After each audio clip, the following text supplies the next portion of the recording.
Assalamualaikum warahmatullahi wabarakatuh. Waalaikumsalam warahmatullahi wabarakatuh. Bismillahirrahmanirrahim. Alhamdulillahi rabbil alamin. Wassalatu wassalamu ala ashrafil anbiya'i wal mursalin wa ala alihi wa ashabihil mujahidin at-tahirin. Amma ba'du. Saudara-saudara kaum muslimin rahimakumullah. Pada pertemuan kali ini kita akan membicarakan sebuah hadis di mana baginda Nabi besar Muhammad sallallahu alaihi wasallam bersabda, "Qawamud dunya bi arba'ati asya." Dunia akan menjadi kuat, dunia akan menjadi tegak dan jaya kalau ditunjang oleh 4 perkara. Jadi kalau desa yang kita diami ini ingin menjadi desa yang kuat, jikalau kota yang kita tinggali ini ingin menjadi kota yang kuat, bahkan jikalau negara yang kita cintai ini ingin menjadi negara yang kuat, maka di dalamnya harus ada 4 perkara, 4 pilar-pilar utama yang menunjang tegak dan jayanya suatu negara. Yang pertama, bi'ilmil ulama. Dunia akan menjadi tegak dan jaya kalau ditunjang oleh ilmunya para ulama. Diakui atau tidak, kita berhutang jasa kepada para ulama. Kita belum pernah bertemu dengan baginda Rasul, belum pernah mendengar suaranya, tidak menyaksikan mukjizat, tidak pula mendengar beliau membacakan wahyu.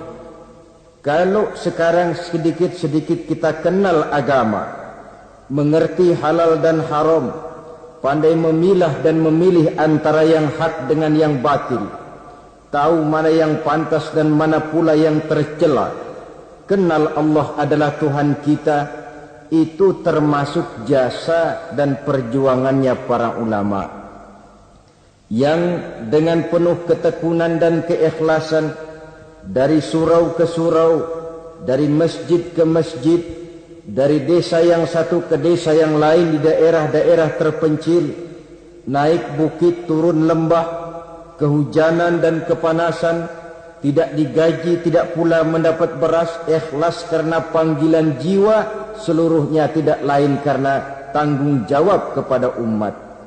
Maka ulama adalah penerus risalah. Lebih dari sekedar penerus risalah, ulama adalah pewaris para nabi. Bersabda Rasulullah sallallahu alaihi wasallam, "Al-ulama'u masabihul ardi wa khulafa'ul anbiya'i wa warasatul anbiya." Riwayat Ibnu Adi dari Imam Ali karramallahu wajhah. Artinya, para ulama adalah lampu yang menerangi bumi ini. Para ulama adalah pengganti para nabi-nabi. Para ulama adalah warisanku dan para ulama adalah warisan para nabi-nabi. Saudara-saudara kaum muslimin rahimakumullah. Alangkah tingginya martabat ini. Alangkah luhur dan mulianya jabatan ini.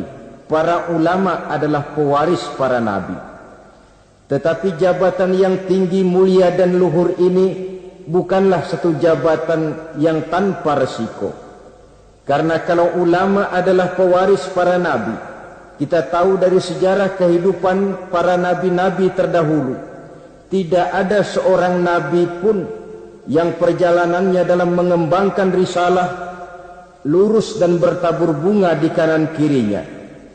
Mereka menghadapi berbagai macam rintangan, halangan, fitnahan dan sebagainya dalam rangka menegakkan risalah.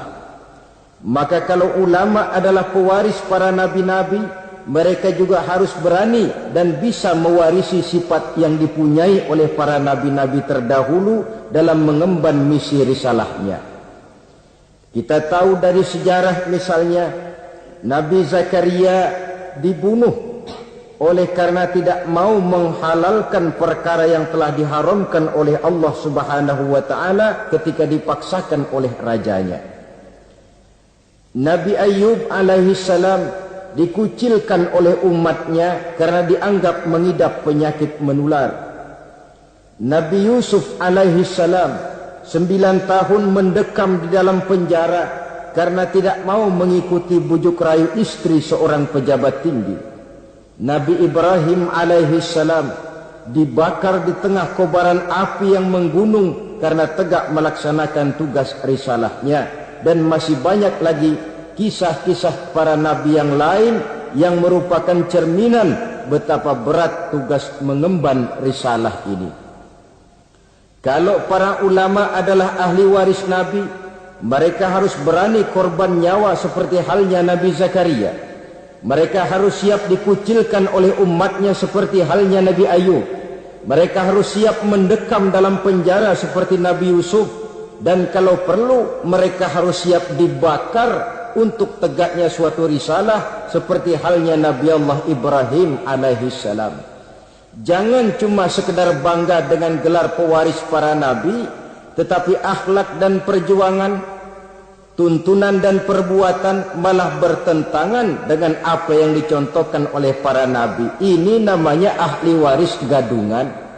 Atau cuma sekedar ngaku saja sebagai ahli waris, tetapi sama sekali tidak menjaga apa yang telah diwariskan oleh para anbiya tadi. Saudara-saudara kaum muslimin rahimakumullah, pindah dari contoh dari kehidupan para nabi, kita bisa juga mengambil contoh dari kehidupan para ulama-ulama terdahulu. Beberapa yang bisa kita angkat ke permukaan, misalnya sejarah kehidupan dari ulama yang saleh dan zuhud, Sa'id bin Zubair. Ketika ia ditangkap oleh Hajjaj bin Yusuf yang menjadi gubernur di Irak ketika itu, Sa'id bin Zubair ini dituduh sebagai orang yang anti kepada dinasti Umayyah. Maka dia pun disidang oleh Raja Gubernur Hajjaj bin Yusuf ini. Sa'id bin Zubair sebagai ulama yang teguh pendirian ditanya oleh Hajjaj bin Yusuf, "Namamu siapa?" Sa'id bin Zubair. "Tidak," kata Hajjaj, "namamu bukan Sa'id bin Zubair, tapi namamu Syaqiq bin Qusair." Di baliknya nama itu, Sa'id bin Zubair artinya si bahagia, anak si teguh. Kalau Syaqiq bin Qusair artinya si sempit bin si pecah. Kata Hajjaj bin Yusuf, "Celaka benar orang tuamu yang telah memberikan nama seperti itu kepadamu." Yang menentukan celaka dan bahagia seseorang itu cuma Allah, kata Sa'id bin Zubair. "Diam kamu," kata Hajjaj bin Yusuf. "Nanti saya lemparkan kamu ke neraka." "Kalau memang kamu yang punya neraka, sudah sejak lama engkau saya jadikan Tuhan," kata Sa'id bin Zubair.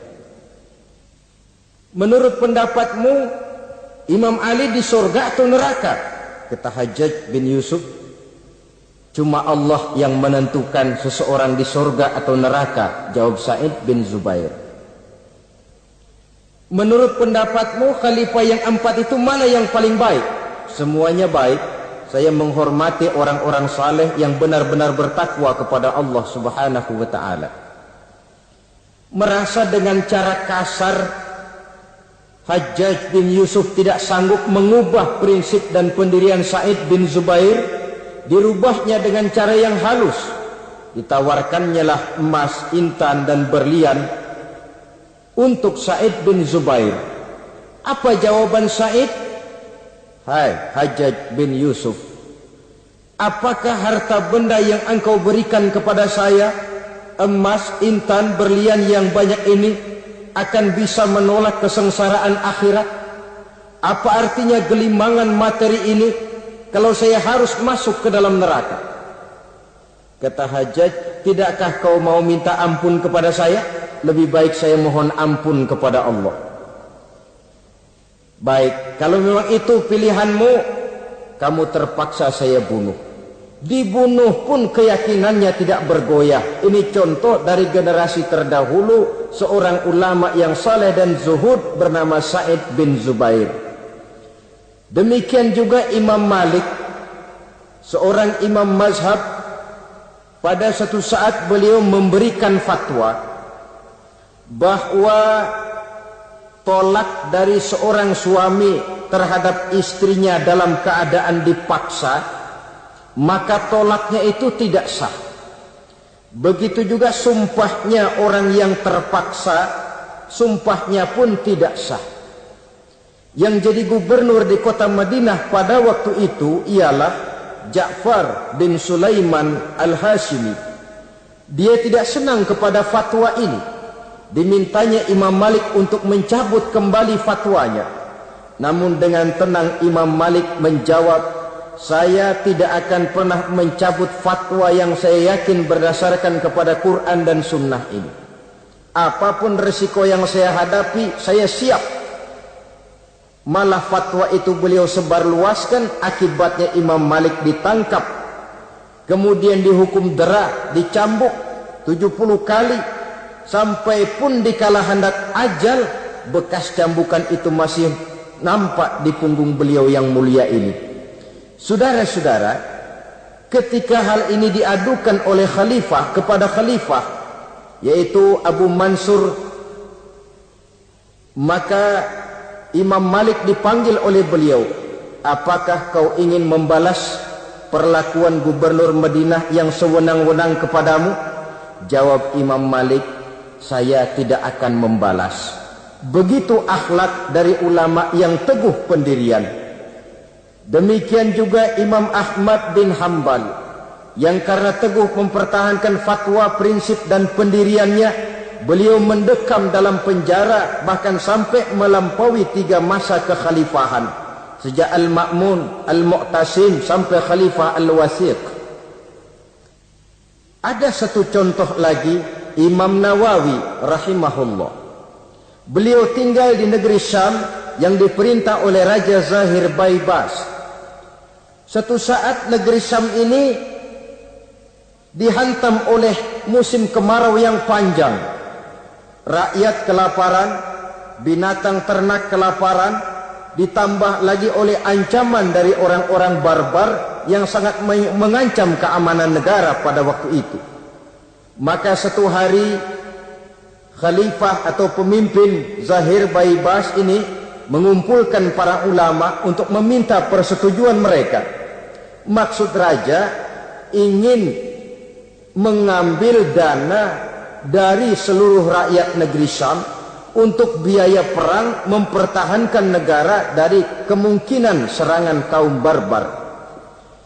Sebagian besar para ulama pada waktu itu tertunduk, hanya bisa menyetujui apa yang dikomandokan oleh rajanya ini. Lain dengan Imam Nawawi rahimahullah. Beliau dengan tenang menjawab, Tuan Raja, saya bukan tidak setuju untuk mengambil pajak biaya dari rakyat untuk membiayai perang. Tetapi saya melihat rakyat kita ini sekarang sedang susah dan sengsara. Musim kemarau panjang, binatang ternak mati, rakyat kita sudah cukup susah. Menurut pendapat saya, kata Imam Nawawi, lebih baik tuan-tuan sajalah yang mengeluarkan biaya. Tuan dulu adalah budak dan belum memerdekakan diri tuan. Tuan juga mempunyai budak-budak belian, mempunyai dayang-dayang yang mereka itu berpakaian mewah, bertahtakan emas, intan, berlian. Daripada rakyat kecil yang kita peras, Tuan Raja, lebih baik anggota kerajaan saja yang sudah cukup menikmati kekayaan. Rakyat yang sudah kadung sengsara, jangan ditambah lagi kesengsaraannya.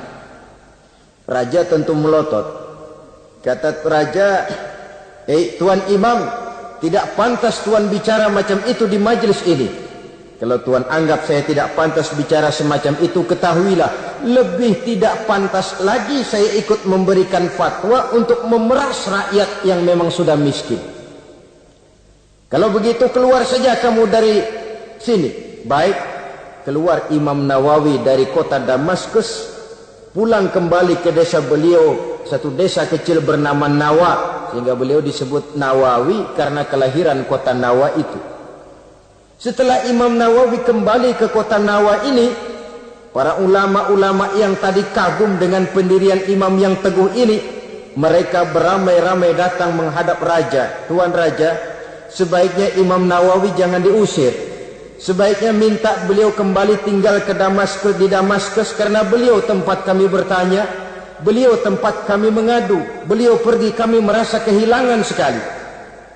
Raja yang memang marahnya sudah reda-reda, akhirnya membentuk satu panitia, memanggil kembali Imam Nawawi masuk ke kota Damaskus dengan segala kebesaran akan disambut.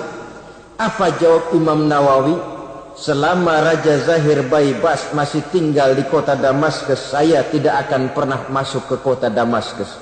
Kalau dia sudah keluar dari sana, saya akan baru masuk ke kota Damaskus. Ini satu contoh dari ulama yang teguh memegang prinsip dan pendirian. Demikian juga halnya nasib yang menimpa Ibnu Taimiyah, yang mendekam dan meninggal dalam penjara. Nasib Abdul Qadir Audah, Sayyid Qutb, Hasan Al-Banna, ada yang meninggal dalam penjara, ada yang gugur di tiang gantungan, seluruhnya tidak lebih karena membela dan mempertahankan satu prinsip, keyakinan dan pendirian. Inilah sikap mental dari yang namanya pewaris para anbiya. Jadi jangan cuma tergoda dengan satu kebesaran tapi tidak mengerti apa makna kebesaran yang kita sandang itu. Saudara-saudara kaum muslimin rahimakumullah. Dengan demikian maka ulama memang ahli waris para nabi. Tetapi di antara para ahli waris ini ada yang teguh dan kuat menjaga warisan, ada yang tidak tahan godaan untuk menjaga warisan.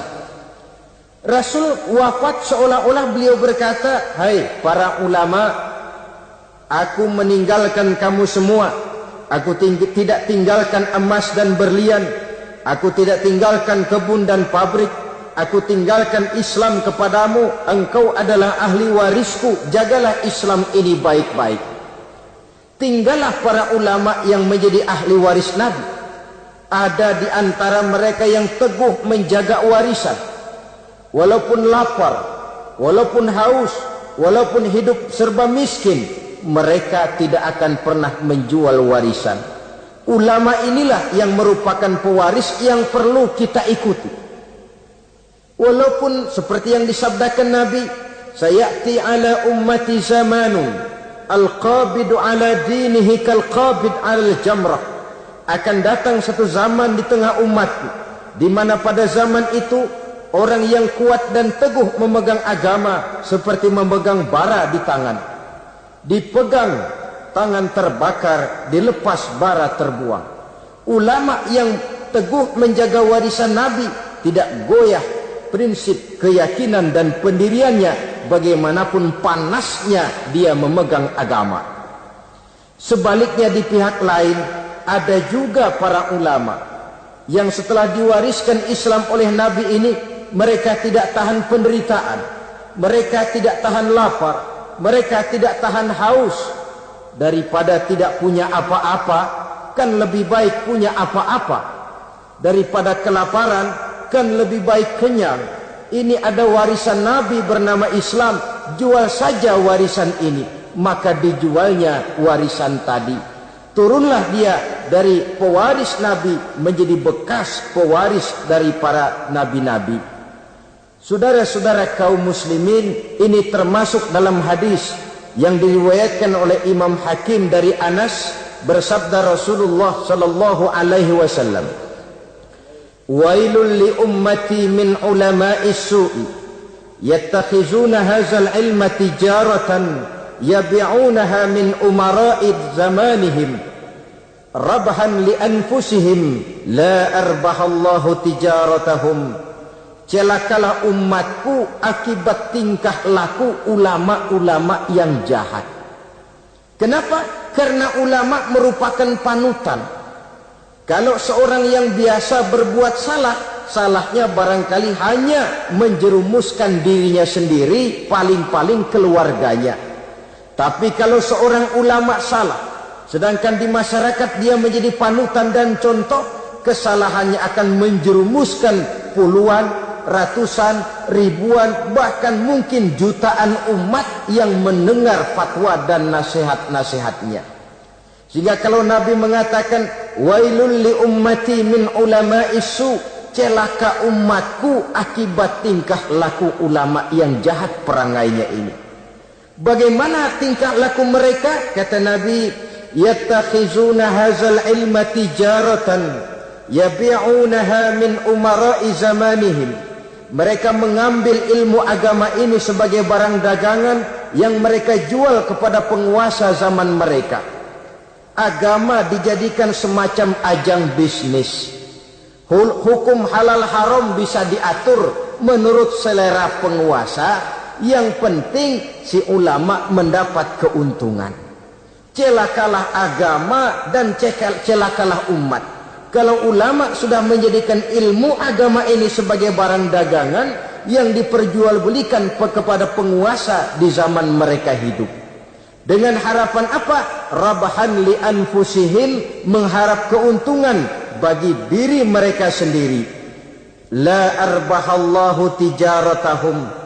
Nabi menjanjikan Allah sama sekali tidak akan menguntungkan perniagaan mereka itu. Saudara-saudara kaum muslimin rahimakumullah, kadang-kadang waktu belum dapat apa-apa suaranya nyaring. Ustadz, ini hukumnya apa? Haram. Waktu belum dapat apa-apa, tapi sedikit dapat duit mulai pelok suaranya. Yang tadinya bilang nyata-nyata haram, sekarang halal.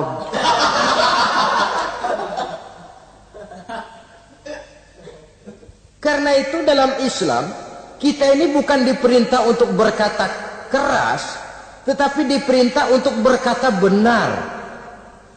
Qaulan sadida ay qaulan haqqa. Apa bedanya keras dengan benar? Keras belum tentu benar. Tapi untuk menyampaikan kebenaran, kadang-kadang memang perlu sedikit keras. Pak Ustadz, ini hukumnya apa? Haram. Alah, sudahlah. 1 juta. Haram dikit dah. Haram dikit. Kalau 2 juta dikasih, bisa jadi halal itu. Itu keras tapi tidak benar. Yang dimaksud ucapan yang benar, ini hukumnya apa Pak? Haram. Bagaimana kalau 1 juta? 2 juta juga haram. Sekali haram, selamanya tetap haram. Itu ucapan yang benar, bukan cuma sekedar keras tapi macam kerupuk. Sedikit kehujanan sudah kerpek-kerpek nggak karu-karuan. Saudara-saudara kaum muslimin rahimakumullah, karena ulama adalah penerus risalah, karena ulama adalah pewaris para nabi, maka kesalahan para ulama mempunyai dampak dan resiko yang sangat besar, sebab kesalahan itu akan diikuti oleh umat. Sehingga benar kalau Nabi katakan wailul li ummati min ulama'is su, celaka umatku akibat tingkah pola dari ulama-ulama yang jahat ini. Malu kita kalau bercermin dari kepribadian macam ulama Sa'id bin Zubair. Malu kita kalau mencontoh kepada Imam Malik, kepada Imam Ahmad bin Hanbal, kepada Imam Nawawi. Malu kita membaca sejarahnya Ibnu Taimiyah, Abdul Qadir Auda, Sayyid Qutb, Hasan al-Banna, dan para ulama-ulama terdahulu yang mereka menghadapi dinding penjara, mereka menghadapi caci maki dan pengucilan, bahkan mereka menghadapi tiang gantungan karena teguh mempertahankan keyakinan dari agama yang dianutnya ini. Maka kepada adik-adik saya para santri di pondok-pondok pesantren, kepada sahabat-sahabat yang tengah menekuni dan mendalami agama, yang pada waktunya akan menerima estafet meneruskan perjuangan para ulama, siapkan mental bahwa menjadi pewaris para nabi artinya menjadi manusia yang satu saat siap untuk susah, siap untuk melarat, siap berhadapan dengan caci maki umat, siap untuk dikucilkan, siap mendekap dalam penjara, bahkan siap menghadapi tiang gantungan. Tidak ada hidup yang lebih indah selain karena hidup untuk satu keyakinan. Tidak ada perjuangan yang lebih indah selain perjuangan untuk membela dan mempertahankan satu keyakinan. Dan tidak ada mati yang lebih indah selain mati untuk satu keyakinan. Saudara-saudara kaum muslimin rahimakumullah, saya kembali kepada pokok persoalan. Sebagai pewaris para nabi, memang ini merupakan satu kehormatan yang mulia dan terpuji, tapi bukannya tanpa resiko. Jadilah para pewaris yang teguh memegang warisan, dan jangan menjadi ahli waris yang karena berbagai godaan lalu menjual warisan tadi, sehingga kita termasuk bukan lagi sebagai ahli waris, tetapi sudah bekas dari ahli waris. Pantas kalau Al-Imamul Ghazali rahimahullah di dalam Ihya-nya beliau menjelaskan bahwa pada dasarnya ulama itu dua macam. Pertama, oleh beliau dinamakan ulama akhirat, yang ciri-cirinya pertama, mereka itu mengajak manusia minasyirki ila tauhid, mengajak manusia dari kemusyrikan kepada tauhid, dari ketergantungan kepada benda menjadi orang yang hanya bergantung kepada Allah. Yang kedua, mereka mengajak manusia minar rughbi ila zuhdi, dari tamak dan rakus kepada dunia menjadi sikap zuhud. Yang ketiga, mereka mengajak manusia minar riya ilal ikhlas, dari penyakit riya kepada sifat terpuji yang bernama ikhlas. Yang keempat, mereka mengajak manusia minal adawah ilan nasihah, dari sikap permusuhan kepada sikap saling nasihat menasihati. Adapun yang kedua, yang oleh beliau dinamakan ulama dunia, dan dalam bahasa populernya dinamakan ulama usu atau ulama-ulama yang jahat, termasuk cirinya di antara mereka ulama yang suka memberikan fatwa yang sesat, atau kalau tidak sesat tapi membuat bingung umat. Hukum yang sudah jelas dibikin remeng-remeng, samar-samar, sehingga umat lalu menjadi kebingungan. Atau ulama yang suka menyebarkan fitnah, jual muka, jilat sana jilat sini untuk mendapatkan kedudukan. Kemudian juga termasuk penjilat dan bermoral rendah, selalu kasak-kusuk mengejar kedudukan. Kalau perlu menggunting dalam lipatan, menjegal kawan seiring, tidak jadi soal asal dia bisa naik ke atas. Karena itu, sungguh pun kita diperintahkan untuk mengikuti ulama. Marilah mengikuti ulama yang benar-benar teguh menjaga dan memelihara warisan dari para nabi ini. Dengan begitu, maka kita sudah berpegang kepada pesan Allah Subhanahu wa taala dalam Al-Qur'an, "Fa in tanaza'tum fi syai'in farudduhu ila Allah wa rasulih." Apabila kamu berbeda pendapat tentang suatu persoalan, kembalikan kepada Allah dan Rasulnya. Artinya kembalikan kepada Quran dan Sunnah. Maksudnya kembalikan kepada orang yang mengerti tentang Quran dan Sunnah, yaitu para ulama. Dalam bentuk yang lebih tegas Allah katakan, "Fas'alu ahla dzikri in kuntum la ta'lamun." Apabila kamu memang tidak mengetahui, maka bertanyalah kepada mereka yang tahu. Termasuk dalam masalah-masalah agama, ulama lah tempat kita bertanya. Saudara-saudara kaum muslimin rahimakumullah, mengambil hukum langsung dari Quran dan Sunnah sepenuhnya tidak dilarang, asal saja orang tahu diri. Tahu diri macam mana? Kalau saudara dari Jakarta akan berangkat ke Surabaya, mobil punya, mesin ngerti, SIM STNK komplit, peraturan lalu lintas tahu, jalanan Jakarta Surabaya pun hafal, silahkanlah berangkat sendiri, insya Allah selamat. Tapi kalau saudara mobil saja tidak punya, peraturan lalu lintas pun tidak tahu, jalanan Jakarta ke Surabaya lewat mana saudara sepenuhnya juga tidak tahu, saya yakin lebih aman kalau saudara naik kereta. Ikut masinis yang memang Jakarta Surabaya sudah jalanannya tiap hari. Itu sebabnya seorang ulama besar macam Imam Nawawi rahimahullah, ketika satu hari seorang santrinya datang, "Syekh," kata santrinya ini, "kenapa? Tuan ini allamah, bahrul ulum, lautan ilmu, hafaz Quran, hafaz ribuan hadis, mengarang kitab-kitab besar. Kenapa tidak bikin mazhab sendiri saja?" Imam Nawawi dengan penuh tawaduk menjawab, "Maaf, saya lebih aman ikut kepada Imam Syafi'i. Yang hafaz Quran, yang hafaz ribuan hadis, yang mengarang kitab-kitab besar, masih merasa dirinya lebih aman mengikuti Imam Syafi'i. Ini akhlak. Saya khawatir kalau saudara tidak tahu jalanan Jakarta Surabaya, lalu berangkat sendiri, kemungkinan sesatnya 80%. Mau berangkat ke Surabaya, tahu-tahu jebulnya bisa di Gunung Kidul. Kalau cuma sekedar saudara yang sesat, barangkali resikonya pribadi. Tapi kalau sudah ikut menyesatkan orang, inilah yang jadi masalah. Kita di awal tadi saya katakan belum pernah bertemu Rasul. Kalau saya ditanya orang, "Saudara Zainuddin, kau sholat menurut cara siapa?" Saya jawab, cara yang diajarkan oleh guru saya. "Gurumu?" "Ya dari gurunya." "Gurunya?" "Dari gurunya lagi." Terus sambung menyambung sampai kepada Imam Syafi'i. "Imam Syafi'i dari mana?" "Dari gurunya." "Imam Malik atau Imam Waqi'?" "Imam Malik." "Dari gurunya, dari gurunya, dari gurunya, sampai kepada tabi'it tabi'in." "Tabi'it tabi'in," tentu dari tabi'in. "Tabi'in," tentu dari sahabat. Sahabat dari Nabi. Nabi dari Jibril. Jibril dari Allah Subhanahu wa ta'ala. Pongkolnya sih tetap di sana.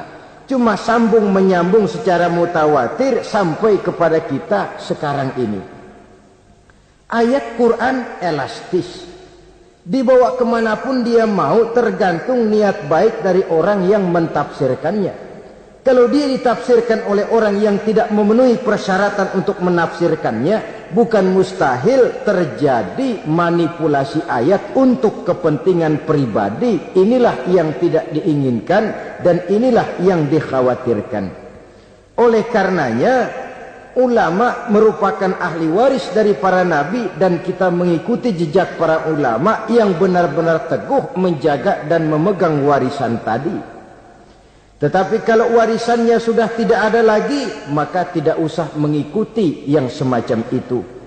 Ini pernah disabdakan oleh Rasulullah sallallahu alaihi wasallam dalam hadis yang diriwayatkan oleh Imam Baihaqi. Beliau bersabda, "Yusiku ayyati 'alan nasi zamanun la yabqa minal Islam illa ismuh wa la yabqa minal Qur'an illa rasmuh. Masajiduhum amiratun wa hiya kharabun minal huda. Ulama'uhum syarrun man tahta adimis sama' min indihim takhrujul fitanu wa fihim ta'udu." Pada satu saat, kata Nabi, akan datang di tengah masyarakat manusia, di mana pada zaman itu la yabqa minal Islam illa ismuh. Akan datang satu masa di mana pada masa itu Islam ada, tapi cuma sekedar tinggal namanya saja. Islam ada, tapi cuma tinggal nama saja. Bahasa Jermannya nama doang. Tapi ajaran Islam tidak pernah nyata dalam kehidupan sehari-hari. Nama Islam, perbuatan tidak Islam lagi. Kadang-kadang namanya Muhammad Mukmin, perbuatannya nyolong ayam. Islam ada, tapi cuma sekedar tinggal nama saja. Wala yabqa minal Qur'an illa rasmuh. Quran pun ada, tapi cuma sekedar tulisannya saja. Ada Quran, tapi cuma tulisan. Paling banter dimusabakohkan, ya masih lumayan lah. Tapi kan yang lebih penting sebenarnya adalah bagaimana mengusahakan musabakoh pengamalan ajaran Quran. Masajiduhum amiratun masjidnya megah, masjidnya mentereng, masjidnya mewah. Wahia kharabum minal huda, tapi kosong dari hidayah. Masjid tidak lebih seperti museum, besar, anggun, tapi sepi, tempat menyimpan benda-benda kuno. Itu nasib masjid di zaman itu, di mana Islam cuma tinggal nama, Quran cuma tinggal tulisan. Masjid besar, tapi ajaran Islam tidak terpancar dari sana. Masjid yang besar nasibnya bak museum saja. Tidak lagi berfungsi seperti masjid di zaman Rasul. Di zaman baginda Rasul, di masjid beliau mengajar umat, di masjid beliau bermusyawarah, di masjid beliau mengatur negara, di masjid beliau mengatur strategi perang. Masjid merupakan pusat kegiatan umat. Satu zaman nanti, kata Nabi, akan datang di mana masjid ada, besar, megah, dibangun dengan biaya besar, tapi kosong dari hidayah. Tidak ada lagi nur ilahi yang terpancar di dalamnya. Na'udzubillah.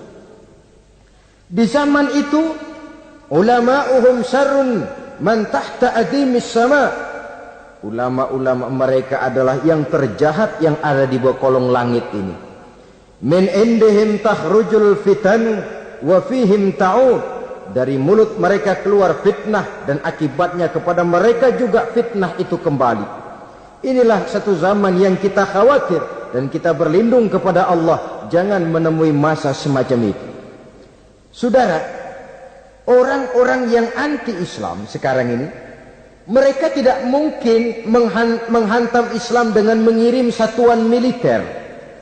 Mereka hantam kita dengan strategi sekali. Caranya bagaimana? Pertama, pisahkan umat dari ulamanya. Kalau itu berhasil, tanamkan keraguan kepada sunnah. Kalau itu pun sukses, mereka masuk kepada tujuan yang paling inti, tanamkan keraguan kepada Quran. Disadari atau tidak, diakui atau tidak, tiga sistematik ini secara bertahap mulai diterapkan orang di tengah kehidupan kita. Mau hancurkan Islam, pertama, pisahkan umat dari ulama. Kalau umat sudah berpisah dari ulama, sama saja istilah yang banyak disampaikan orang, macan sudah dipisah dari hutan. Padahal ulama dengan umat persis hutan dengan macan. Macan tidak bisa pisah dengan hutan, hutan pun tidak bisa ditinggalkan macan. Kenapa? Saudara lihat saja, kalau hutan sudah ditinggalkan oleh macan, maka biasanya hutan yang tidak ada macannya tidak jadi hutan yang serem, disembarangi orang. Datang petani nebang pohon seenaknya. Kenapa kok berani? Hutannya nggak ada macannya. Datang kambing buang najis seenaknya. Kok berani? Hutannya nggak ada macannya. Datang badak nyeruduk seenaknya. Kok berani? Hutan tidak ada macannya. Maka satu desa, satu kampung, satu kota, kalau tidak ada ulamanya, biasanya disembarangi orang. Apa saja mudah masuk ke desa, ke kota, ke kampung yang tidak ada ulama dan tidak ada pengajian di sana. Datang ingkar sunnah masuk. Datang Islam jamaah masuk. Datang Islam sejati masuk. Datang pikiran-pikiran yang merusak Islam pun masuk. Kenapa? Hutan tidak ada macannya, disembarangi orang. Sebaliknya pun, macan juga kalau sudah tidak tinggal di dalam hutan, biasanya akan jadi tontonan. Macan yang tidak tinggal di hutan, hilang seremnya. Orang nggak takut. Coba lihat di kebun binatang atau di taman safari. Itulah nasib macan yang sudah keluar dari hutan. Jadi tontonan orang. Bahkan anak kecil berani melihat dari dekat, nunjuk lagi. Macan lucu ya. Lucu katanya. Ya Allah. Jadi macan kalau sudah meninggalkan hutan, macan lucu. Ini ulama, kiai kalau sudah meninggalkan jamaahnya, meninggalkan pesantren, meninggalkan masjid, meninggalkan umat, kiai lucu. Maka macan harus jaga hutan, tapi hutan pun harus tahu apa kebutuhan macan. Jangan cuma macan saja disuruh jaga hutan, tapi hutannya pelit, tidak mau memberi makan kepada macan, loyo macannya. Kita cuma mengharap ulama berjuang habis-habisan, tapi kita sebagai umat ini kadang-kadang cuma memerlukan ulama di waktu dia sehat. Sakitnya kita tidak mau tahu. Kita memerlukan ulama dikala dia segar, penderitaannya kita tutup mata. Bahkan lebih celaka, maaf loh ya, kita lebih menghargai burung beo daripada kiai. Contoh kecil, burung beo bisa ngomong dikit saja. Assalamualaikum, Assalamualaikum, 1 juta dibeli orang. Betul kan? Betul. Ngomong pun tidak fasih, dikit. Assalamualaikum, Assalamualaikum, 1 juta dibayar. Kalau kiai yang ngomong Assalamualaikumnya fasih, bahasa Arabnya fasih, baca kitab sehalaman. Allahu Akbar. Kita yang harus menjaga ulama. Jangan ulama dianggap seperti geretan kayu. Kalau mau dipakai nggak ketemu, sedapur dicariin, ngomel, gila ini geretan kemana sih? Tapi sudah ketemu geretan, dipakai, nyala rokoknya, geretan dilempar begitu saja. Harus kayak geretan gas dong. Habis pakai simpen yang rapi, bensinnya gasnya habis diisiin. Kita yang berkewajiban menjaga ulama. Ulama tidak minta dihargai, kewajiban kita menghargai ulama. Ulama tidak minta dihormati, tugas kita menghormati ulama. Saudara-saudara kaum muslimin rahimakumullah. Jadi tahap pertama, pisahkan umat dari ulama. Kalau ini berhasil, mereka masuk kepada ronde yang kedua, tanamkan keraguan kepada sunnah. Sebenarnya bukan cuma ulama yang manusia, Nabi juga manusia. Sebagai manusia kan beliau bisa saja salah, dan ternyata hadis banyak yang palsu. Yang otentik cuma Quran, selebihnya adalah sejarah. Karena itu Quran saja, sunnah tidak ada. Dan ingkar sunnah ini bukan soal baru. Di akhir Khawarij, masa Khawarij sudah ada orang-orang yang ingkar sunnah.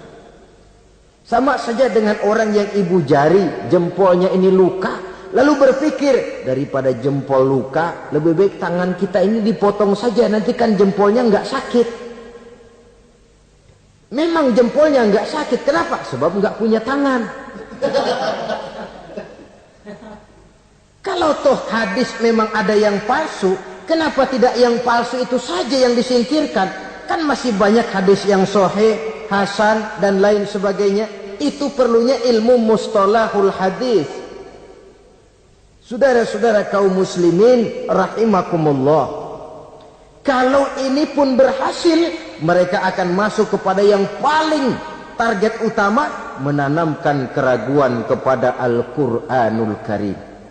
Ini Quran lahir 14 abad yang lalu dan berhasil menjawab tantangan zaman itu. Ini namanya pola pikir yang kata mereka dialektika historis. Berpikir menurut dialeknya sejarah. Sekarang adalah abad neutron, abad Challenger, abad komputer. Masih mampukah Quran yang lahir di zaman onta menjawab tantangan zaman ini? Ditanamkan keraguan kepada sunnah.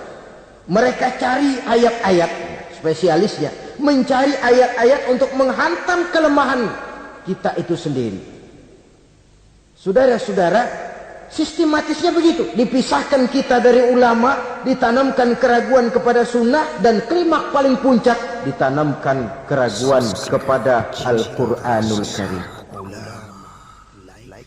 Nah, masalahnya sekarang tentang kita dan ulama. Orang makin mengakui bahwa ulama sekarang ini sudah merupakan jenis makhluk langka. Bahkan barangkali sudah harus dilindungi dari kepunahan. Kenapa ulama makin langka? Pertama, Ulama ini, orang jadi ulama itu bukan dapat SK dari pemerintah atau aparat-aparatnya, tidak. Ulama itu lahir karena legitimasi umat, pengakuan umat. Ilmunya diakui, akhlak, ibadah dan perjuangannya jadi panutan, umat lalu memberikan gelar kiai, ulama. Oleh karena itu dia dikatakan pemimpin non formal. SK-nya di tangan umat, maka tidak kenal pensiun. Apa pernah saudara dengar ada pensiunan kiai? Belum. Anu loh Pak, dia itu dulunya kiai besar, sekarang sudah pensiun. Tidak ada. Kalau yang pejabat Banten itu banyak, mantan camat, mantan gubernur, mantan menteri, tapi mantan ulama, na'udzubillah. Sebab kalau sudah soal mantan, soal bekas, mending bekas maling loh daripada bekas kiai. Sebab apa? Bekas maling ada harapan jadi ustad, tapi bekas kiai jangan-jangan maling itu. SK-nya di tangan umat. Karena itu akar seorang ulama, akar seorang kiai ke bawah, bukan ke atas. Kalau kerjanya cuma menjilat ke atas, ke bawah dilupakan, satu-satu dia tidak akan terpakai. Yang celaka, di atas tidak bergantung, ke bawah tidak berakar. Loyalitas seorang ulama, titik berat perjuangan ulama, ke umat, bukan ke atas. Kalau ke atas targetnya, dia bisa pensiun. Kalau pensiun datang, sedangkan umat sudah kadang mencorengnya, itu namanya ke atas tidak bergantung, ke bawah tidak berakar. Jadilah si ulama eceng gondok. Tahu eceng gondok? Tanaman yang tidak ya, walaupun ada akarnya tapi ngambang. Kemana dia mengalir? Kemana dia bergerak? Ya kemana air mengalir. Air ngalor-ngalor, air ngidul. Tidak punya satu prinsip yang teguh.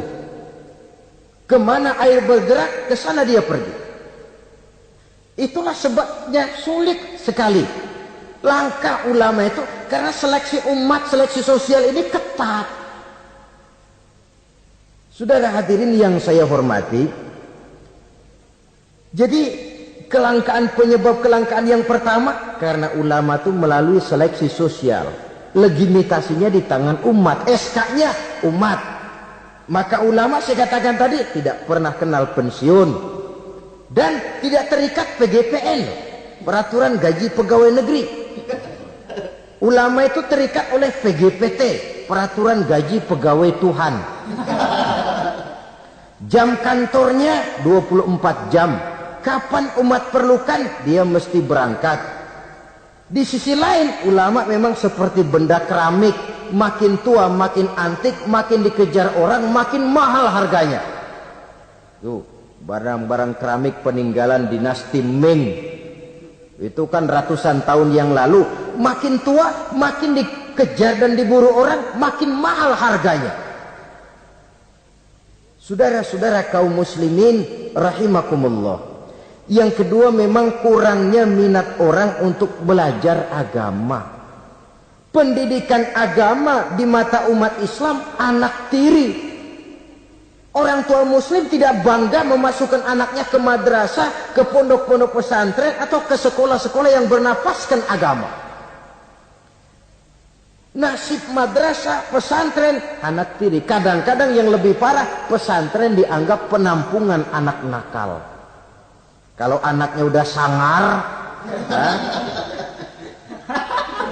tukang berantem, sudah kirim ke pondok saja kali jadi baik. Kirim ke pondok. Kayaknya pondok cuma penampungan anak-anak nakal saja. Ada kesan menganaktirikan, tidak bangga anak masuk madrasah. Latar belakangnya apa? Latar belakangnya karena pemikiran perut. Sekolah sama dengan ijazah, ijazah sama dengan lapangan kerja. Kalau tidak jadi pegawai negeri, mati. Pola pemikiran perut. Timbul masalah, kalau anak masuk pesantren apa nanti bisa masuk kerja di Pertamina, Apa kalau masuk sanawiyah nanti bisa diterima di departemen keuangan? Pola pemikiran perut.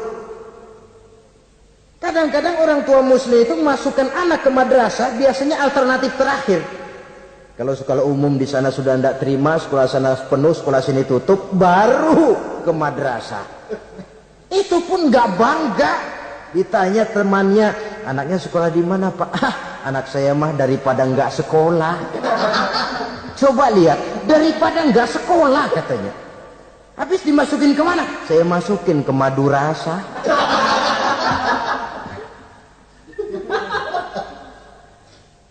Padahal satu hadis Nabi pernah memberikan gambaran. Innallaha la yaqbidul ilma intiza'an yantazi'uhu min suduril ibad, walakin yaqbidul ilma biqabdil ulama. Allah Subhanahu wa taala menarik ilmu pengetahuan tidak dengan mencabutnya dari hati seorang hamba, tapi Allah menarik ilmu pengetahuan dengan jalan mewafatkan ulama. Dan kenyataan mengajarkan kalau lurah mati, hari ini dia mati, besok naik gantinya. Camat meninggal, lusa dilantik gantinya. Jenderal wafat, minggu depan naik gantinya. Tapi kalau sudah kiai wafat, ulama meninggal, 5, 10, 15, 20 tahun yang akan datang, belum tentu akan muncul gantinya. Saudara-saudara kaum muslimin rahimakumullah. Dua penyebab ini yang menyebabkan langkanya ulama. Di antara yang langka itu pun lebih langka lagi yang teguh dan kuat memegang warisan. Oleh karenanya kita mempunyai pengharapan yang besar.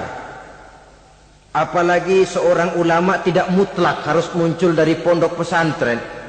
Mungkin saja dari perguruan tinggi umum yang diimbanginya dengan mengaji, mendalami kitab-kitab agama dari ulama-ulama terkemuka, sehingga dia bisa memadukan antara kemampuan intelektualnya dengan bimbingan keagamaan, berpadu nur ilahi dengan kemajuan sains, menjadi teknokrat yang berjiwa agama dan berilmu agama.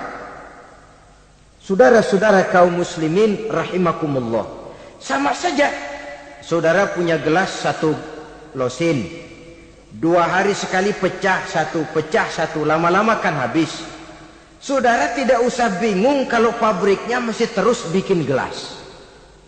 Sebaliknya, saudara punya gelas satu gudang, 1 hari sekali pecah satu, lama-lama habis kan. Pabriknya sudah kadang berhenti bikin gelas. Begitu gelas saudara habis, pabriknya berhenti bikin gelas. Kira-kira di mana kita minum? Bisa pakai tangan, bisa dibatok, bisa pakai daun lah. Ulama wafat, kita sedih. Tapi tidak usah bingung kalau pabrik yang bikin ulama itu masih jalan terus. Apakah itu majelis taklim, pondok-pondok pesantren, pembinaan-pembinaan keagamaan secara intensif. Karena memang makin ke depan tantangan ini makin tidak ringan. Diperlukan ulama-ulama yang tangguh, sanggup menjawab tantangan zamannya, karena menyampaikan Islam berarti memberikan jawaban Islam terhadap masalah-masalah kehidupan. Saudara-saudara kaum muslimin rahimakumullah. Sebuah riwayat ingin saya sampaikan menutup uraian yang singkat ini. Di zaman Bani Israel, hiduplah 7 orang ulama yang masih muda-muda. 7 orang ulama yang masih muda ini mereka teguh dan kuat memegang agamanya, walaupun mereka tinggal di masa pemerintahan yang zalim dan memusuhi mereka. Mereka tidak goyah barang sedikit pun. Kemana ulama yang 7 orang ini pergi dakwah, mereka dicaci maki, dikejar-kejar, difitnah. Nah, ulama yang 7 orang ini diikuti dengan setia oleh seekor anjing. Kemana ulama yang 7 pergi dakwah, anjing ikut. Ulama yang 7 orang dikejar-kejar, anjing diuber-uber. Ulama yang 7 orang dicaci maki, anjing diomelin. Ulama yang 7 orang dilontari dengan batu, anjing pun disambitin dengan batu. sampai patah kaki depannya si anjing karena setia mengikuti ulama yang 7 orang itu. Akhirnya 7 orang ulama dan seekor anjing ini mereka uzlah, sembunyi dan nyepi dalam sebuah gua. Mereka tidur di dalam gua itu 309 tahun lamanya, yang dikenal dalam Al-Quran dengan peristiwa Ashabul Kahfi. Ringkas cerita, nanti di akhirat, dikala setiap orang sibuk dengan urusannya masing-masing, sehingga sangat boleh jadi saudara tidak sempat memikirkan saudaranya, istri tidak sempat memikirkan suaminya, bapak tidak sempat memikirkan anaknya. Tiap orang sibuk dengan urusan masing-masing. Dalam suasana sibuk macam itu, tiba-tiba terdengar pengumuman dari bawah aras. Pengumumannya kalau bahasa kita begini. Pengumuman ditujukan kepada penduduk padang mahsyar, sebentar lagi 7 orang ulama akan masuk surga. Hadirin diminta supaya berdiri. Kagum penduduk mahsyar, Masya Allah, siapa orangnya? Kita dihisap saja belum, ini sudah diperintahkan masuk surga tanpa dihisap. Diri mereka mau lihat. Rupanya 7 orang ulama itu, seorang demi seorang, 1, 2, 3, 4, 5, 6, 7. Sudah 7 dikira selesai. Paling belakang anjing, lucuk. Mau masuk ke surga. Sampai di pintu surga di stop. Mau kemana anjing? Ke surga, Pak. Enggak boleh. Pokoknya saya mau ke surga. Pokoknya enggak boleh. Kalau enggak boleh saya minta diadili, Pak. Apa sebabnya enggak boleh? Diadili? Iya, Pak. Baik. Dibuka pengadilan darurat. Karena memang di surga itu adil. Di dunia ini pengadilan banyak, keadilan susah. Saudara-saudara, diadili si anjing. Hasil pengadilan memutuskan anjing tidak berhak masuk surga. Naik banding. Anjing, kenapa kamu merasa berhak masuk surga? Saya, Pak, waktu di dunia setia mengikuti ulama yang 7 orang itu, Pak. Kemana mereka pergi dakwah saya ikut. Mereka dicaci maki, saya diomelin. Mereka dikejar-kejar. Ini kaki depan saya patah, ngikutin dia tuh, Pak. Masa mereka enak-enakan ke surga, saya ditinggal di sini, saya menuntut keadilan. Akhirnya turun perintah Allah. Ridwan, adkhilhul jannah. Ridwan, masukkan si anjing ke dalam surga. Perintah dari Allah. Jadi di antara binatang yang masuk surga itu nanti, selain ontaknya Nabi Soleh, semutnya Nabi Sulaiman, hudhudnya Sulaiman, termasuk anjingnya Ashabul Kahfi. Logikanya, kalau anjing saja setia ikut ulama bisa sampai ke surga, boya masa iya manusia ikut ulama ndak masuk surga? Protes. Asal ikutnya betul-betul ikut, yang diikuti betul-betul ulama. Kalau ikutnya ikut-ikutan, yang diikuti pun ulama-ulamaan, saya takut nanti dapat surga-surgaan. Saudara-saudara kaum muslimin rahimakumullah, itulah sebabnya di tengah keawaman kita ini yang pengetahuan yang serba terbatas, kita perlu mengikuti ulama yang benar-benar pewaris para anbiya. Inilah saja, insya Allah pada pertemuan berikutnya akan kita bicarakan pilar yang kedua. Terima kasih atas perhatian, mohon maaf atas segala kekurangan. Wassalamualaikum warahmatullahi wabarakatuh. Waalaikumsalam warahmatullahi wabarakatuh.